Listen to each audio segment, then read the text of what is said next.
চাঁপাইনবাবগঞ্জে রাত 12টায় হাঁসের পুষনা। তো স্থানীয় ভাষায় হাঁসকে বলে গদক করে। তো আমরা আজকে রাতের গদক দিয়ে পুষনা খাচ্ছি, আপনারা নিজেই শুনুন। গতকে ডিম আছে তাই বুঝলি হাত কথাটা আমি বুঝেছি কয়েকটি ডিম আছে দেখবে আর তাদের ভাষাটা আপনারা একটু নিজের কানে শুনুন যে তাদের ভাষা কীরকম পরিচিত ভাষা। এলাকার যে ভাষাটা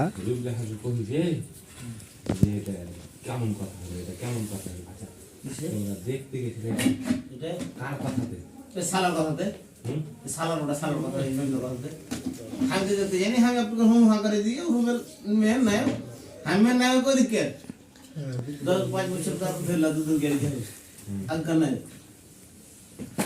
আর এই হলে এখন নাই দিয়ে পাটে রুসুল লাগে।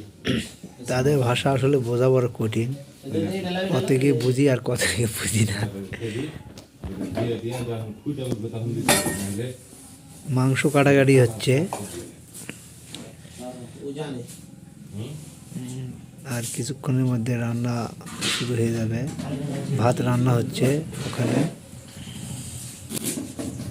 এখানে মশলাপাতি আছে আর গদক কাটাকাটি হচ্ছে।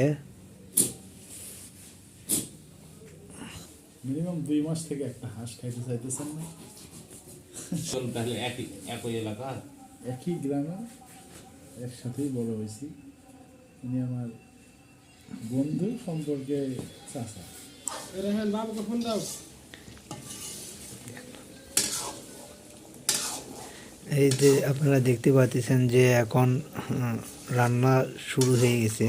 গদকের মাংস, যাকে আমরা হাঁস বলি, এখানে ভাষা আসলে আলাদা। কালার টকটকা হয়, হাঁসকে গদক বলে। কালার সুন্দর হয়। এরা চাপাই নবাবগঞ্জের মানুষেরা। তো যাই বলুন যে মাংসর কালারটা কিন্তু অনেক সুন্দর হচ্ছে। আগে ভাত হয়ে গেছে, আপনারা দেখতেই পাচ্ছেন।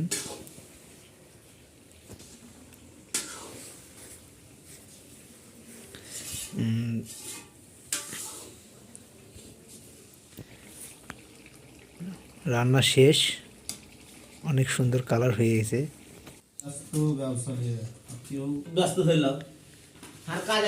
দেখতে পাচ্ছেন যে এখন রান্না বান্না শেষে যে